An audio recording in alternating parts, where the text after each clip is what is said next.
2 นาทีเท่านั้นนะครับพร้อมแล้ว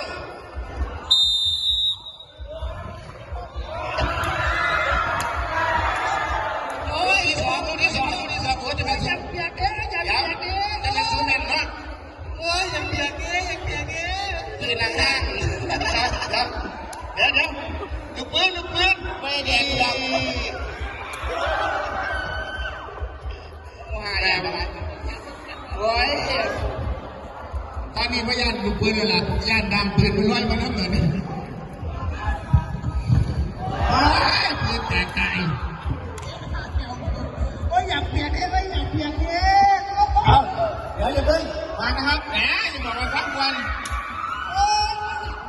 เดี๋ยวเมื่อกี้เอามีกติกาเอาลูกใหม่ไปลูกใหม่ไปยังไม่จบนี่ยังไม่จบ